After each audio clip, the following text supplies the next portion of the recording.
पर क्या हो सकता है, इस पर हमारी पैनी नजर होगी। और आइए अब शुरुआत करते हैं। भारत के इतिहास के पन्नों को जब जब पलटा जाता है तो कुछ ऐसे अध्याय सामने आते हैं जिनके घाव आज वर्तमान तक में भी भर नहीं पाए हैं। ऐसा ही एक घटनाक्रम है 25 जून 1975 के आजाद भारत के इतिहास का, जिसे इतिहास का सबसे काला दिन कहा जाए तो गलत नहीं होगा। और इसी दिन संविधान को ताक पर रखकर आपातकाल यानी कि इमरजेंसी की घोषणा कर दी गई थी और यह फैसला तत्कालीन प्रधानमंत्री इंदिरा गांधी ने लिया था। और इसी के साथ आजाद भारत के लोग सरकार के गुलाम बनकर रह गए थे। आम लोगों की स्वतंत्रता समाप्त कर दी गई थी और सरकार तय करने लगी थी कि आम लोग क्या बोलेंगे, क्या देखेंगे और क्या कहेंगे। ये सब पाबंदी दायरे में थी, जिसके परिणाम स्वरूप 21 महीनों तक सरकार की मनमानी के खिलाफ बोलने वाले आम लोगों के साथ विपक्ष के ज्यादातर नेता या तो जेल में बंद कर दिए गए या उन पर अलग अलग ढंग से कार्रवाई की जा रही थी। और इसके अलावा संसद, अदालत, मीडिया, किसी को भी बिना अनुमति के कोई कार्रवाई करने का ना तो अधिकार था और ना ही खिलाफ बोलने की ताकत रह गई थी। और ऐसे में उठता है कई सवाल कि ऐसा क्यों हुआ, क्यों किया गया और क्यों कहा गया इसे संविधान का काला दिवस, और कैसे उस समय के जख्म आज भी जहन में ताजा है। तो आइए आपको अब बताते हैं 10 अहम तथ्य जिन पर लगा हुआ था इमरजेंसी का काला धब्बा। कैसे क्या कुछ हुआ, आइए इस पर हम नजर डालते हैं और आपको बताने की कोशिश करते हैं कि किस तरह से इस पर जो काला धब्बा हमें देखने को मिला था आखिर वो क्या है और कैसे संविधान की हत्या की गई। साफ तौर पर हम जब देख रहे हैं कि लगातार जो स्थितियां रही हैं और उसके बाद से क्या कुछ हुआ है, ये जानने वाली बात है। और ये सभी को जानना चाहिए कि आखिर क्यों वो काला दिन आज के, अगर हम वर्तमान की बात करें तो आज भी जो उसके जख्म है वो ताजा नजर आते हैं। आपको बताते हैं कि आखिर कैसे हुई थी संविधान की हत्या। सबसे पहले जो अलग अलग तथ्य हैं वो हम आपके सामने रख रहे हैं। नागरिक स्वतंत्रता का निलंबन यहां पर किया गया था। अनुच्छेद की अगर हम बात करें तो उसमें भी हमने तमाम अलग अलग बारीकियां देखी थी। 358 और 359 लागू किया गया था। इसके अलावा जो देखिए आपकी किस तरह से अलग अलग ये जो अनुच्छेद थे उनको लागू किया गया और उसके बाद से लगातार हमने देखा कि इसमें और ज्यादा यहां पर जो परेशानियां थी लोगों की बढ़ाई गई और किस तरह से वो परेशानियां बढ़ाई गई वो हम आपको बताते हैं। अनुच्छेद की अगर हम बात कर रहे थे उसके अलावा भाषण, अभिव्यक्ति, सभा और आवागमन की स्वतंत्रता पर साफ तौर पर असर देखने को मिला और ये अपने आप में बहुत बड़ा असर डालता हुआ नजर आया था। इसके अलावा अगर हम अगले पॉइंट्स की ओर आगे बढ़े तो आपको बताते हैं कि किस तरह से जो इसका निलंबन तो किया गया लेकिन कैसे संविधान की हत्या हुई। और प्रेस सेंसरशिप यानी कि जो हम जानते हैं कि मीडिया पर क्या कुछ इसका असर पड़ा। आप समझिए कि समाचार पत्रों और मीडिया पर सख्त सेंसरशिप की लागू की गई और स्वतंत्र पत्रकारिता पर यह पाबंदियां लगाई गई थी। इसका मतलब यह था कि सरकार के खिलाफ कुछ भी छापा नहीं जा सकता, कुछ भी दिखाया नहीं जा सकता। जितना सरकार की तरफ से ही जो बातें निकलकर सामने आएंगी बस उतना ही मीडिया में आगे उसको बढ़ाया जाएगा। तो आप समझ सकते हैं कितनी बड़ी पाबंदी थी कि असल जो जानकारी है और जो सच्चाई है वो आम लोगों तक ना पहुंचे। इसके अलावा अगर हम बताएं तो निवारक नजरबंदी में क्या हुआ था, मीसा के तहत हजारों लोग बिना मुकदमा के हिरासत में लिए गए थे और ये वो लोग थे जिसमें आम लोग भी शामिल थे और उन पर कड़ी कार्रवाई भी की गई थी। तो इसीलिए हम कह रहे हैं ये जो दंश था ना वो साफ तौर पर नजर आया था, क्योंकि मीसा के तहत हजारों लोग बिना मुकदमा यहां पर हिरासत में लिए गए और उसके अलावा भी उन पर तमाम तरह की कार्रवाइयां की गई। इसके अलावा अगर हम बात करें तो न्यायपालिका के किस तरह से दमन यहां पर देखने को मिला था। न्यायालयों के फैसलों पर पाबंदियां लगाई गई थी और यह पाबंदियां सिर्फ फैसलों पर नहीं थी बल्कि इसके अलावा न्यायाधीशों के तबादले और कोर्ट के फैसलों को भी पलटने की कोशिशें साफ तौर पर यहां पर की गई थी। और इससे एक बड़ा यहां पर मार्जिन सेट करता हुआ नजर आया था जो साफ तौर पर जो न्यायालय है और जो न्याय व्यवस्था है उस पर साफ तौर पर यहां पर हमला होता हुआ नजर आया। इसके अलावा अगर हम बताएं आपको तो संविधान में किस तरह से संशोधन किए गए। 42वें संशोधन द्वारा संसद की शक्ति बढ़ाई गई और इसके अलावा मौलिक अधिकारों को कमजोर भी किया गया, जो अपने आप में दिखाता है कि किस तरह से उस वक्त जो शासन था वो काम करता हुआ नजर आ रहा था और लोगों को कितनी प्रताड़ना यहां पर सहनी पड़ रही थी। इसके अलावा अगर हम बात करें संविधान संशोधन के अलावा तो लोकसभा अध्यक्ष के चुनाव को न्यायिक जांच से बाहर रखा गया। यह भी उसमें एक प्रावधान किया गया था जिसके बाद साफ तौर पर जो प्रधानमंत्री और लोकसभा अध्यक्ष के चुनाव को न्यायिक जांच से बाहर रखा गया। इसके अलावा संविधान की मूल भावना को चोट पहुंचाई गई और किस तरह से यह चोट पहुंचाई गई। भारतीय संविधान की प्रस्तावना में धर्मनिरपेक्ष शब्द जो है उसको जोड़ा गया। इसके अलावा तत्कालीन प्रधानमंत्री इंदिरा गांधी ने संविधान की मूल भावना को कुचलने का काम किया और ये सब कुछ हो रहा था जब ये आपातकाल लगा हुआ था। उसी दौरान की ये जो बातें, जो अहम तथ्य हैं वो हम आपके लिए लाए। लोकतंत्र पर किस तरह से हमला किया गया ये भी हम आपको बताएंगे और किस तरह से आम चुनाव जो है उसको स्थगित करने की भी जो बात थी वो भी यहां पर नजर आ रही थी। लोकसभा चुनाव अनिश्चितकाल के लिए टाल दिए गए थे और तब तक के लिए टाले गए थे जब तक सरकार द्वारा, यानी कि उस वक्त तत्कालीन प्रधानमंत्री इंदिरा गांधी द्वारा कोई निर्देश जब तक नहीं आ जाता तब तक उसे टाला गया था। इसके अलावा लोकतंत्र को कमजोर करने का भी जो प्रयास था वो लगातार हमने आपातकाल के दौरान देखा था। इसके अलावा बात करें अत्याचार और उत्पीड़न से क्या कुछ देखा गया, विपक्षी नेताओं को बेवजह जेल में डाल दिया गया और उनको प्रताड़ना वहां पर सहनी पड़ी। इसके अलावा जो तमाम राजनीतिक गतिविधियों पर भी यहां पर प्रतिबंध लगा दिया गया। आम लोग भी जो थे, जो सरकार के खिलाफ उस वक्त आवाज उठाते हुए नजर आ रहे थे, उनको भी जेल में ठूस दिया गया था। तो विपक्षी नेताओं को बेवजह जेल में डाला गया और ये अत्याचार और उत्पीड़न से जुड़ी बात हम आपको बता रहे थे। उसके बाद सेवानिवृत्ति में किस तरह से सरकार की मनमानी चली वो समझिए। जबरन सेवानिवृत्ति कराई गई क्योंकि आपातकाल के दौरान 25,962 से ज्यादा ऐसे सरकारी कर्मचारी थे जिनको सेवानिवृत्त कर दिया गया, यानी कि जबरदस्ती उनका सेवानिवृत्त किया गया और सार्वजनिक क्षेत्र के कर्मचारियों को भी समय से पहले ही सेवानिवृत्त कर दिया गया।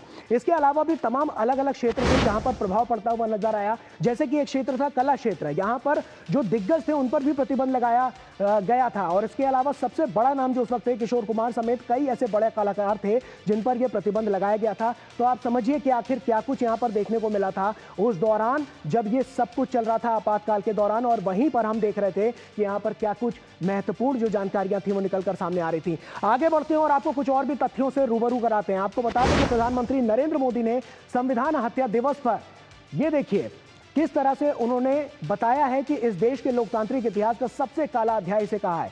लोगों से उस वक्त से जुड़े अनुभव साझा करने की अपील भी की है प्रधानमंत्री नरेंद्र मोदी ने। तो हम आपको बता रहे हैं कि किस तरह से जो आपातकाल का वो काला अध्याय उसको कैसे देखा गया है।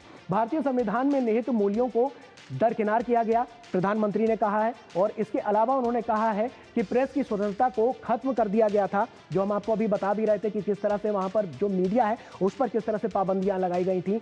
इसके अलावा कांग्रेस सरकार ने लोकतंत्र को बंधक बना लिया था और यह साफ तौर पर नजर आया था कि उस वक्त लोग कुछ भी नहीं कर सकते थे। छात्रों और आम नागरिकों को जेल में डाल दिया गया था। यह सब कुछ हुआ था उस दौरान जब आपातकाल लगा था।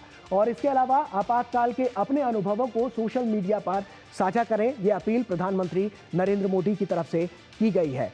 और जब आपातकाल लगाया गया था तब मैं आरएसएस का युवा प्रचारक था और उस वक्त बहुत कुछ प्रधानमंत्री नरेंद्र मोदी को भी झेलना पड़ा था। और द इमरजेंसी डायरीज में आपातकाल के दौरान मेरी यात्रा का वर्णन हुआ है। तो आप समझ सकते हैं प्रधानमंत्री नरेंद्र मोदी ने क्या महत्वपूर्ण बातें इसको लेकर कही हैं और साफ तौर पर यह नजर आ रहा है। इसके अलावा हम आपको बताएं तो संविधान हत्या दिवस पर कई कार्यक्रमों का आयोजन किया जा रहा है। संविधान हत्या दिवस पर गृह मंत्री Amit Shah long live democracy यात्रा को दिखाएंगे हरी झंडी। और इसके अलावा संविधान हत्या दिवस पर देश भर में कई कार्यक्रमों का आयोजन भी किया गया है। संस्कृति मंत्रालय दिल्ली सरकार के सहयोग से कार्यक्रम करेगा और नई दिल्ली के त्यागराज स्पोर्ट्स कॉम्प्लेक्स में संविधान हत्या दिवस मनाया जाएगा। केंद्रीय गृह एवं सहकारिता मंत्री अमित शाह इसमें शामिल होंगे। Amit Shah long live democracy यात्रा को हरी झंडी दिखाएंगे। आपातकाल से मिले सबक को लेकर जन जागरूकता फैलाने का कार्य भी किया जाएगा। तो आपातकाल को लेकर हम देख रहे हैं जिस तरह से संविधान हत्या दिवस को अलग अलग पैमानों पर अलग अलग तरीके से इसको बताया जा रहा है, ये संदेश जनता तक पहुंचाया जा रहा है कि किस तरह से ये आपातकाल लगा और उसके बाद से क्या कुछ हुआ। भाजपा अध्यक्ष जेपी नड्डा ने कांग्रेस पार्टी पर जमकर हमला बोला है। आइए आपको सुनाते हैं कि उन्होंने क्या कहा है।